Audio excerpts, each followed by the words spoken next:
Welcome to State of the Game, a little project I'm putting together, a long-term project, one I'm going to be consistent with, whether it shows results or not. The results are just, in the process.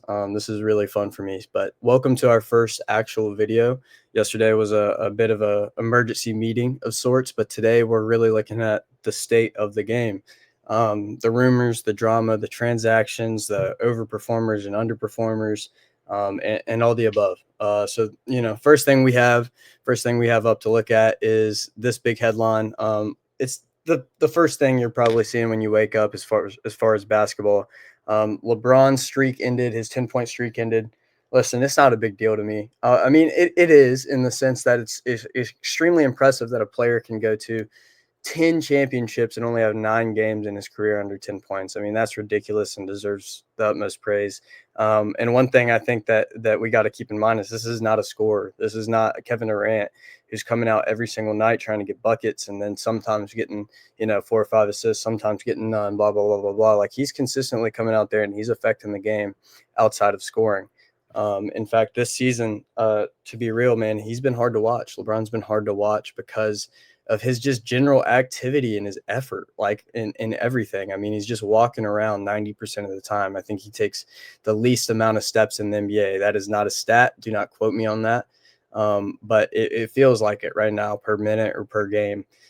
He's slow, man. But one thing I'll tell you is with the ball in his hands, he is best decision maker in the game to this day. Even with the Tyrese Halliburtons and all the amazing creators we have in today's league, he's still he's different. He's different. In such limited touches, he can get so many assists and he can get so many hockey assists and affect the game. And there's such thing as passing gravity in a sense. Like there's one thing when like everybody has to worry about stuff off the ball or Tyrese Maxey on the ball. It's another thing when LeBron has the ball and everybody's heads are just turning everywhere because there's a cutter, there's a fade screen or a ghost screen or an elevator action or blah, blah, blah, blah, blah, that he's going to hit perfectly and he's going to make the right read out of. So this is an impressive stat, but at the same time, it's not a huge deal for me. My dad probably wouldn't know it, but I'm not really a big LeBron fan, right? Like I do like to contest the whole like, oh, Michael Jordan was so much better than LeBron. But at the end of the day, I would actually say I prefer MJ over Bron. But this stat itself is crazy. It's something to be appreciated. It's something to be recognized. And yeah, you're going to hear a lot of people talking about it. I know I haven't really actually scrolled down this article, but unlike a lot of the other articles we'll read, this is not one that has a lot of meaty stuff in it. So let's go ahead and get to that next topic. So CP3, man, I don't even know where to start with this. A guy that I looked up to, constantly growing up, a guy that is the point guard, man. Like when you think of a point guard, you think of Chris Paul.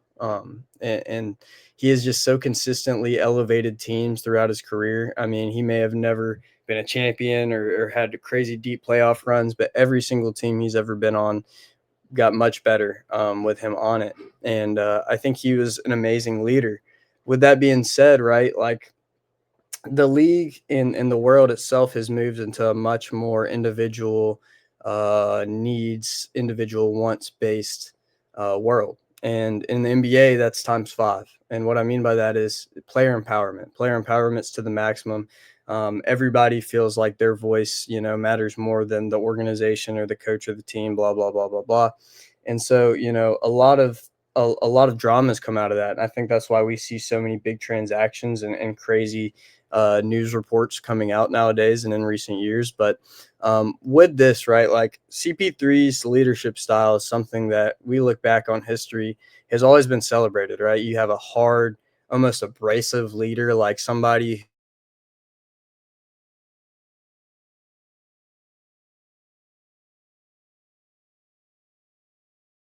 who was so bad but would hate to play against. And let's go back to the first part of that. It's always looked like he's somebody you want to play with so bad, right? But when you have somebody who holds everybody as accountable as he holds himself, and then he ages and he stops holding himself accountable to whatever that may be, whether it's putting shots up in the gym, whether it's maintaining his conditioning, his health, like you know he cannot expect so much out of others and only apply himself so much. And the truth of it is, like, I think it's just unreal. I mean, it is unfathomable to me that Ty Lue and Chris Paul played that many games, and that he played Chris Paul in that many games, 14 minutes a game about, um, without them even in talking terms. That's just unbelievable.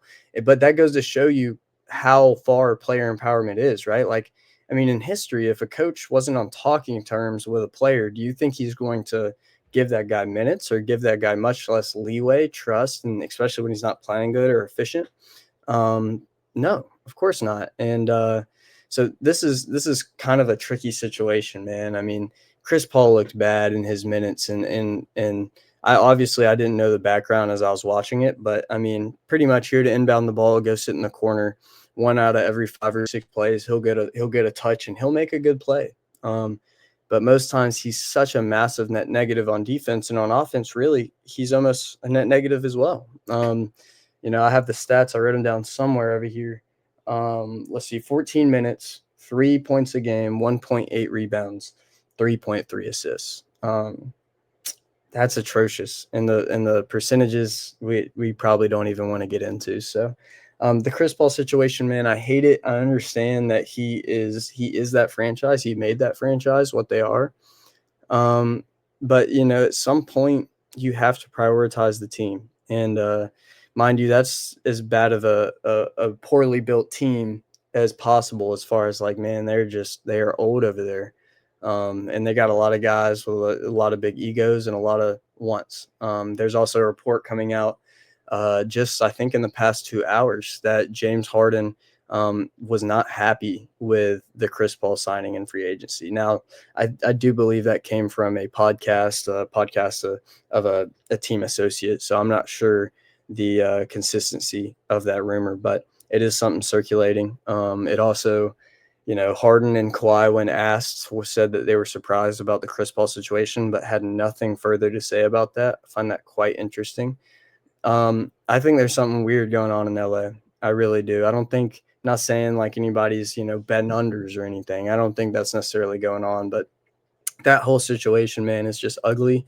It's bummy, and it's hard to watch, man. It's embarrassing, honestly. So yeah, the Chris Paul situation, man, the Clippers have truly hit rock bottom. This guy, he says, as somebody who thought this could be the best team in franchise history, that is a sick statement to make. I really like the Ringer. Michael Pina, he's all right. I've read some of his articles, but that is just crazy statement to make. I mean, nobody who knew basketball thought they were going to be good this year, even with the addition of John Collins and how good he's been. Some people say he's having a down year, but truly that's just minutes and usage, right? Like, he's actually playing amazing. But the Clippers, man, they're cooked. It's just the truth of it. Um, I think I've gone way too long on this video. It aims to be 10, 12 minutes. I'm not sure how far I am yet. And that wasn't really even supposed to be the meat. So let's try to zoom real quick through last night's games. We got Wolves Pelicans. What I took away from that game, Anthony Edwards decided to just have a chill night. Like, he knew they were going to get the dub, and until he saw otherwise, he was just chilling. He didn't put up many shots. He wasn't putting in forth a lot of effort or hustle. I'm not super mad at it. In fact, I think it's actually probably, a decent idea. But that's kind of what I took away from the Timberwolves. And as far as the rest of that roster, Rob Dillingham, that's going to be another video coming soon. The Pelicans, Derek Queen, man, he is one of my favorite players to watch right now. Definitely the weirdest game in the NBA, and one of the most unorthodox that we've seen in a while. He just got the stamp from Jokic. Jokic was talking about him in an interview and how much he likes him. And Derek Queen's legit. Derek Queen is going to be a star in this league, and now he's going to have some big ups and downs in these next 2-3 years as he kind of grows into his body and he starts to understand the pacing and the game itself. But man, he's going to be nice. Jeremiah Fears, another guy that I've always believed in. I believe in his brother as well. He's a dog. I saw James Borrego, their interim head coach, talking after the game, basically just saying he's one of those guys that like De'Aaron Fox, like a Tyrese Maxey, can just go full court all in one go, whether it's off an inbound, whether it's off a defensive rebound, whatever, an outlet. He just goes all the way, and he puts pressure on that defense, and it allows him to get a lot of assists. And right now, he's not actually a great decision maker, but because he's able to get so many assists because he's in the right situations, he puts himself in the right um, positions to be able to make these decisions, and he's still making them somewhat efficiently, especially for a rookie guard. But with time, I think he's going to be really nice. I don't think he's ever going to be a crazy all-around player. He's not going to be like Tyrese Maxey has been this year, like a great defender plus 34 points a game. But I do think he can be a 20 to 24 in his prime point per game point per game guy. A 6 to 8 assists guy. 5 to 7 or 8 rebound guy. I think he's a solid player. I think the Pelicans have a little bit more hope than people realize, and a couple more pieces. Now they do have to learn to use those pieces when they're at the top of their trade value and not let them diminish. But let's move on. Lakers Raptors. Austin Reeves, 44 points. We talked about him the other day. He was in our most improved series. He's a dog. Legit, like, superstar. I don't have much to say about that. We can go into that another time. He had 44, 10, and 5. That 10 and 5 is not nothing to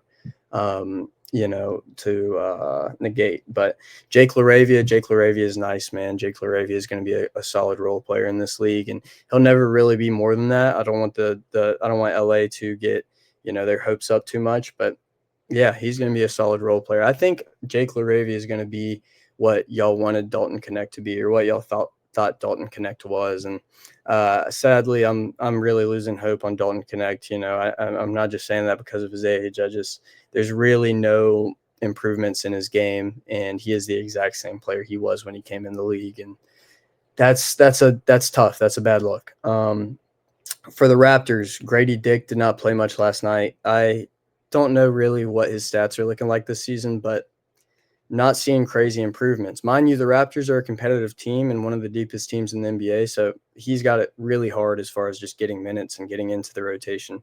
And the Raptors often just play whoever, starts off well that night. Like, they play the hot hand. So Grady Dick, not many minutes. I noticed that. CMB, Colin Murray Boyles, nice. One of my favorite players besides maybe like Cedric Coward to come out of that last draft class. He is such an efficient player, and he just does everything, man. I watched him get 2 offensive rebounds in a row, just crashing from the weak side. And then the next 2 plays was the first man back to stop the transition fast break 2 times in a row.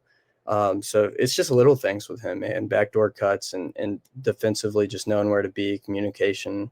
He's going to be a great player. He almost reminds me of like a better offensive Draymond Green, not the same intensity, not the same necessarily defensive versatility. Maybe he's there, but definitely a bigger offensive bag. Yeah, and you have Jacoby Walter, who we'll talk about later on in some of our other series that we're going to do this week and next week. But he's nice, and I continue to just love to watch him play. Jamal Sheed, he's going to have a lot of attention from me in this channel. Just absolute dog of a defender, and we're going to break down his skill and his game. But next game, Jazz Nets, not much to talk about here, and I'm not going to waste your time. Zaire Williams for the Nets did pretty good. He's going to be a good scorer. He'll never be consistent. He'll never be a super great player, but on a team like the Nets, he can do some damage, especially for a gap year like this. Ben Sarath, impressive. He's super impressive. We're going to keep an eye on him. For the Jazz, man, I've been telling people that Keontae George was going to blow for years. I always saw it in him. I always knew he was going to get to exactly where he is right now, and I'm not surprised by it whatsoever. It does suck that Isaiah Collier is getting such limited minutes with all the guard play there. I think Isaiah Collier is a dog. Even his stats back it up, right? Like when he's gotten consistent minutes and reliable minutes, man, he has just put up in unreal numbers. Ace Bailey, guys, don't overreact. Don't overreact on Ace Bailey. Like, yeah, he's not starting off the best, especially compared to the Cons or the Coops, but I don't think like the real ball knowers really expected him to. I mean, this is a high ceiling, low floor guy. This is a guy that they were going to have to build up and let make a lot of mistakes and just kind of get his experience. So I would not pull the plug on Ace Bailey anytime soon. He's still going to be a great player, but he does need time and you know yeah, just to grow as a basketball player and an individual. But Celtics Wizards, that wasn't going to be a good game. Bub Carrington, who I love for the Wizards, got a lot of run, didn't have a great game. But it is what it is. He's another high ceiling, low floor guy who's just not that great right now, but he will be great. I love Bilal Coulibaly for them. Keyshawn George is another guy that we're going to talk in kind of like our under the radar series where, man, he is a stud of a young player and a great prospect, another high ceiling guy, but much higher floor than some of these other guys we're talking about. From the Celtics, just real quick, Hugo Gonzalez, I think might be more than Celtics fans thought. They were quick to in the draft. They were happy about him, and immediately after the draft, summer league, first couple games, practice videos come out, and they're not super happy with him. He's doing great. Baylor Shireman, if you watched any Celtics ball this year, he stepped up big time for them. Neemias Queta, I think that's how you say his name. He's a dog. I love watching him. He had 17, 4, and 2 last night, missed one shot.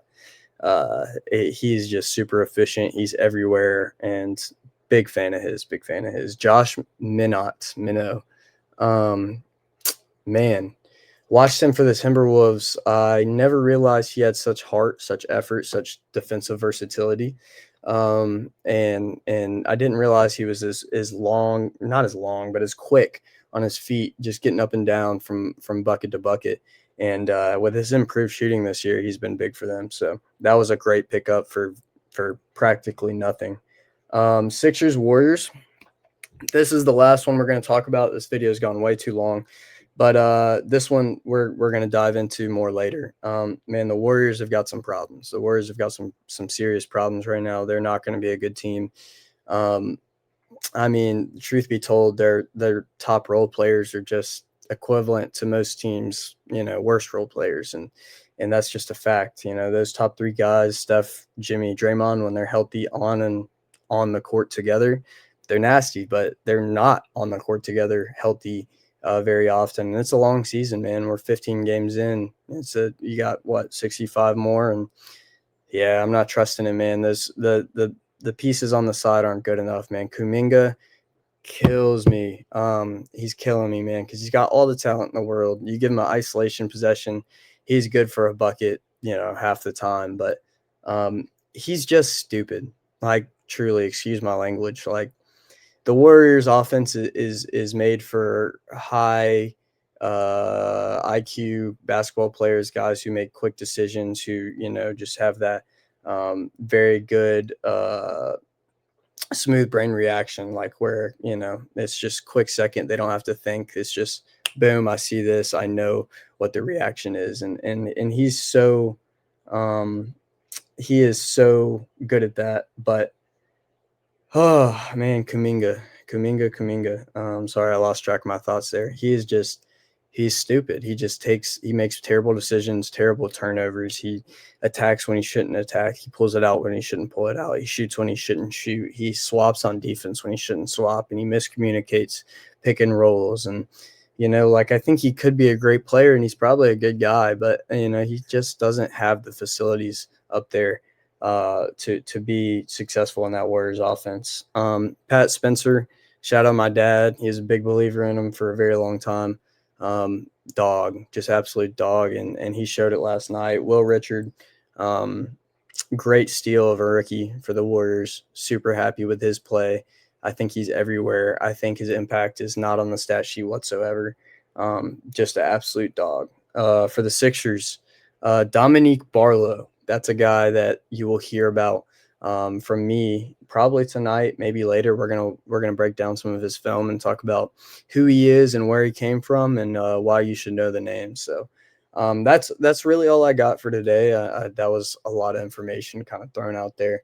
I'll get better at kind of sorting this and presenting it and being able to put it in a way that's time efficient but also detailed. But right now we're just gonna practice. We're gonna put it out there, and we're gonna have a little fun. So, if you're still watching the video, or if you just watch the video in general, I really appreciate you. Lots of content coming. We're gonna get into some film. We're gonna break down some sets, some coaching, and we're gonna talk about this Dominique Barlow guy and why you should know the name later today. So appreciate you tapping in with me. I obviously was not very good switching my screens and keeping the content up. That's another thing that, I'm going to have to practice, but yeah, I'm not going to, re-record this video just because it's sloppy. I will learn from this, and, the next video will be a little bit better. So anyway, yeah, I hope you have a good day. Appreciate you being here with me, enjoying basketball, and yeah, just appreciating hoops. Hope you have a great one. Peace.